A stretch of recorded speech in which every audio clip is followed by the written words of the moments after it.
Doctor साहब बहुत शुक्रिया हमें वक्त देने का। सर बताइए कि एक तो आपको मुबारक हो पाकिस्तान की इस शानदार फतह पे, और अब सर पाकिस्तान जैसे कि सीज फायर हो चुका है और आप पुराना जानते हैं, आपने कई बार डील किया है इंडिया के साथ, किस हद तक सर ये सीज फायर जो है वो इस पर अमल दरामद जारी रहेगा और फिर दोबारा तो खतरा नहीं है इस दुश्मन से? सबसे तो पहले मैं ये कहूँगा कि पाकिस्तान इस वक्त अस्करी एतबार से, सियासी एतबार से, सफारती एतबार से आलमी बरादरी में बहुत बुलंद मकाम पे खड़ा है, क्योंकि जो हिंदुस्तान के मुकाबले में पाकिस्तान की फतह थी वो बिल्कुल वाज़ेह थी, और उसके बाद उसको न सिर्फ अहले पाकिस्तान, पाकिस्तान की क़यादत, पाकिस्तान की अफवाज ने सारी दुनिया को बताया और ज़राए इब्लाग ने बताया, बल्कि दुनिया ने इसे तस्लीम किया जी। और दूसरी ये है कि एक जंगबंदी का ऐलान हुआ है। जंगबंदी बहुत जल्दी में हुई है, उसमें बहुत से अमूर तय नहीं हुए। आज जो है DGMOs के राब्ते के बारे में मुझे मालूम नहीं कि अभी वो हो गया या नहीं हुआ, वो बहुत अहम है ताकि जो जंगबंदी की तफसीलात तय की जा सकें और जंग बंदी को किसी तरीके से पायदार बनाया जा सके। तो ये है, लेकिन इसके बाद जो है कई इशारे हैं अमेरिका की तरफ से मिला है कि पाकिस्तान और हिंदुस्तान ने इत्तफाक किया है कि वो एक गैर जानिबदार जगह पे वसीतर मामलात के ऊपर एक दूसरे से बातचीत करेंगे। और सदर ट्रंप ने पाकिस्तान और हिंदुस्तान को मुबारकबाद देने के बाद ये कहा है कि वो दोनों मुल्कों से तजारत करेगा। इस तरीके से उसने हिंदुस्तान और पाकिस्तान को मुसावी सतह पर खड़ा कर दिया है। और तीसरा जो बहुत ही अहम है वो ये कि उन्होंने कहा है कि वो मसला कश्मीर को हल करने में हमारी मदद करेंगे। इस तरीके से मसला कश्मीर एक मरतबा फिर हिंदुस्तान की हठधर्मी के बावजूद एक बैनुल-अक़वामी मसला बन गया है और बैनुल-अक़वामी रेडार स्क्रीन पे आ गया है। तो सिद्धार्थ साहब बिल्कुल ठीक आपने बात की कि ये सीज फायर जो है वो जल्दी में हुई है और अभी चीज़ें तय की जा रही हैं कि इस सीज फायर के तहत जो है वो क्या क्या चीज़ें किन किन अमूर पर डिस्कस होगा। तो हमारा तो दो तीन बड़े अहम पॉइंट है सर हमारे पास। तो हमारा मसला कश्मीर जो है वो हल होना चाहिए, हमारे पानी का मसला हल होना चाहिए, हमारी दहशतगर्दी का जो मसला है वो हल होना चाहिए, उस पर बात होनी चाहिए। तो आप समझते हैं कि ये तीनों जो इशूज़ हैं वो एड्रेस होंगे?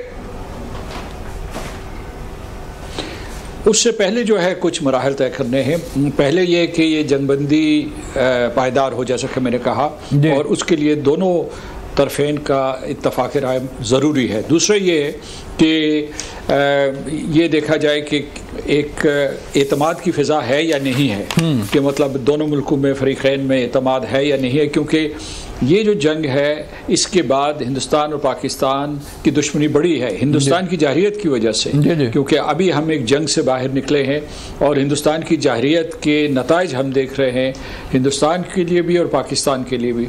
तो दूसरा ये है कि मुज़ाकरात से पहले मुज़ाकरात की ज़रूरत है, एतमाद साजी की ज़रूरत है। अभी तक उन्होंने अमेरिका का शुक्रिया नहीं अदा किया जो अमेरिका ने सफारतकारी की।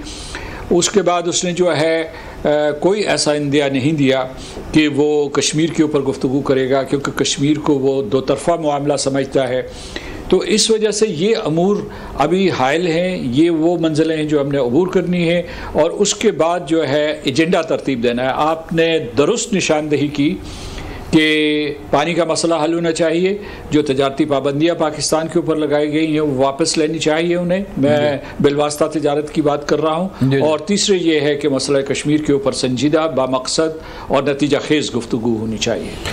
ठीक है सिद्धार्थ साहब, आपने भी तो कई बार आपने ये इस अपने जो सर्विस है उस दौरान आपने कई बार इनसे डील किया है भारत के साथ, और आप ये भी फरमा रहे हैं कि ये जो जंगबंदी है ये देरपा होनी चाहिए और इसमें इत्मीनान सादी जो है वो बड़ी ज़रूरी है सिद्धार्थ साहब।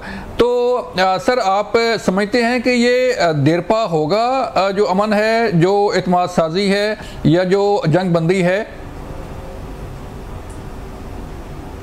ये इस वक्त बहुत ही कच्चा और फ्रेजाइल नज़र आ रहा है, लेकिन चूँकि हिंदुस्तान को शिकस्त हुई और हिंदुस्तान मज़ीद नुकसानात उठाने के लिए तैयार नहीं है, वो कोई भी मैदान हो, बर्री हो, फ़िज़ाई हो या टेक्नोलॉजी का हो या डिफेंस सिस्टम से वो हमने नाकारा कर दिए हैं, उसके बाद तैयारे तबाह कर दिए हैं, तो मज़ीद नुकसान उठाने के लिए तैयार नहीं। तो इस हद तक हम ये कह सकते हैं कि हिंदुस्तान जो है वो इसके लिए जंगबंदी के लिए तैयार हो गया है और शायद ये सिलसिला आगे चले।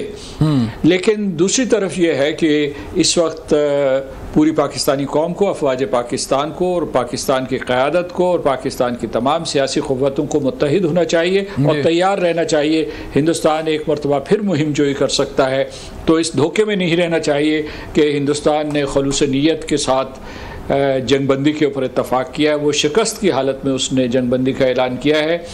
और दूसरा ये है कि ख़ुद जो भारतीय जनता पार्टी है और राष्ट्रीय स्वयंसेवक संघ परिवार के ऊपर बहुत सारे सवाल उठाए जा रहे हैं हिंदुस्तान में, और मुत्तहिदा अपोजिशन जो है या अपोजिशन की जो मुख्तलिफ जमातें हिंदुस्तान में, उन्होंने मोदी हुकूमत को इस पूरी मुहिम के ऊपर जवाबदेह ठहराया है। और ख़ास तौर से वहाँ ये एक बहुत बड़ी कंट्रोवर्सी उठ गई है कि जो जंगबंदी का ऐलान अमेरिका से क्यों हुआ, सदर ट्रंप ने क्यों किया, और ये भारत ने कैसे कबूल कर लिया कि कश्मीर दो तरफ़ा नहीं, अब एक बैनुल अक़वामी मामला है।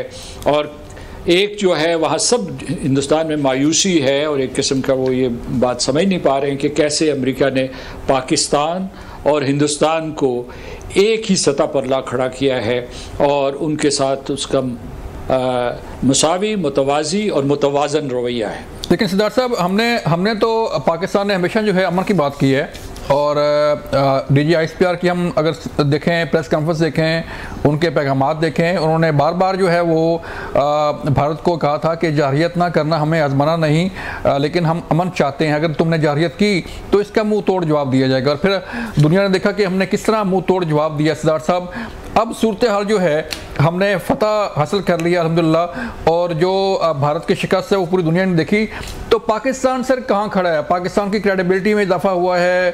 पाकिस्तान के साथ जो इंटरनेशनल इदारे हैं वो किस तरह काम कर सकते हैं? जो बाकी ममालिक हैं सर, उनके साथ हमारे जो राब्ते हैं, तल्लुकात कैसे रहेंगे? देखिए, अमन और सलामती सिर्फ एक मुल्क कायम नहीं कर सकता।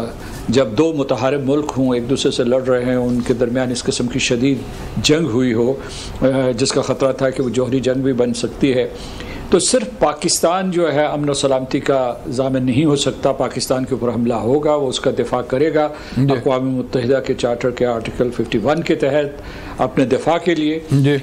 लेकिन जो आपका दूसरा कि पाकिस्तान की दुनिया में स्टैंडिंग बड़ी है, वो अक़वाम मुत्तहिदा में, उसके अलावा बैनुल अक़वामी बरादरी में और अहम कैपिटल्स में, जिसमें चीन, America, European union, United kingdom, Turkey और खलीजी रियासतें शामिल हैं। और दूसरे जो हमने दूसरे मिसाइल्स इस्तेमाल किए या दूसरी टेक्नोलॉजी थी हमारे पास, J-10C या दूसरे प्लेटफॉर्म्स थे, वो मगरबी ओरिजिन के नहीं थे। तो इस वजह से जो है ये एक दुनिया के लिए एक किस्म का झटका है कि इस तरीके से पाकिस्तान, जिसे बड़े अरसे से जो है हिंदुस्तान रोक रहा था कि उसे F-16 न दिए जाए या उसे मगरबी टेक्नोलॉजी ना दी जाए, उसने अपने बलबूते पर और चीन की मदद से ये जंग जीत ली है। बताइएगा, जारी बात है, आपने फरमाया कि ये जो अमन है, ये सीज़फायर जो है वो कितना देर पर रहेगा, ये बड़ा अहम सवाल है और ये बड़ा अहम नुकता है। लेकिन इस सारी सिनेरियो में सर आपको उम्मीद है, आप उम्मीद हैं कि मसला कश्मीर पर, हमारे पानी के इशू पर, हमारी दहशतगर्दी के इशू पर जो है आगे पेशरफ्त बढ़ेगी सर? हमारी जद्दोजहद होगी कि मसला कश्मीर हल हो और हिंदुस्तान की पाकिस्तान के अंदर दहशतगर्दी का ख़ात्मा हो, क्योंकि हिंदुस्तान ने पिछले कई बरस से, बल्कि अशरों से जो है बलूचिस्तान को दहशतगर्दी का निशाना बनाया हुआ है और उसका एक पूरे का पूरा नेटवर्क मौजूद है, उसे मुनहदम करने की ज़रूरत है। और दूसरी चीज़ जो मैं ये कहना चाहता हूँ कि पानी का मसला हल होना चाहिए। ये मसाइल सारे के सारे हल तलब हैं और इसमें अब इसमें यह है कि हमें कोशिश करनी होगी, ये हमारी इसका इन्हिसार सिफारती हिकमत अमली पे होगा। अभी वक्ती तौर पर अमेरिका की हमें मदद हासिल है, कम से कम अमेरिका जो है वो भारत को मनवाने की ये कोशिश करेगा। हमारी ये उम्मीद है कि वो मुज़ाकरात की मेज़ पे आए, और जब वो मुज़ाकरात की मेज़ पे आए तो ये हमारी सिफाती और सियासी चाबक दस्ती पे मुनहसर है कि हम किस तरीके से हिंदुस्तान को मनवाते हैं। हिंदुस्तान अभी जो है वो एक हाई हॉर्स पे है, एक रऊनत की एक बहुत बड़ी बुलंद सतह पे खड़ा है और वो इन मसाइल को हल करने के लिए तैयार नहीं है। हालांकि वो मुल्क के अंदर वैसे भी जो भारतीय सियासत में भारतीय जनता पार्टी मुकम्मल तौर पर नाकाम हो चुकी है। और कश्मीर के मामले में तो अब पहलगाम के बाद वाज़े हुआ कि कश्मीर का कोई हिस्सा, जम्मू कश्मीर का कोई हिस्सा, वो उसके हिस्से बखरे कर ले, वो उसका आर्टिकल 370 मनसूख कर दे, वो उसका हिस्सा न था, ना है, ना कभी बन सकेगा। लिहाजा इसका इन्हिसार हम पे है। एक और नुक्ते का मैं इजाफा करना चाहता हूँ कि इस वक्त हम जो मुबारकबाद दे रहे हैं कौम को, अफवाज को, क़यादत को, लेकिन उसके साथ साथ ये बेहद ज़रूरी है कि हम अपनी मईशत को मजबूत करें, क्योंकि इस वक्त हमारा जो है हिंदुस्तान से मुकाबला सिर्फ जो है वो अस्करी मैदान में नहीं है, माशी मैदान में भी है। और पाकिस्तान अगर अपनी तमाम क़ुव्वतें मुजतमे करके एक बड़ी और ताकतवर माशी क़ुव्वत बन जाए तो फिर जो है हम सही मानों में हिंदुस्तान का मुकाबला कर सकेंगे और सही मानों में हम इस पोजीशन में होंगे कि जनूबी एशिया में हम अमन और सलामती के लिए काम कर सकें और उसकी फ़िज़ा को बहाल कर सकें।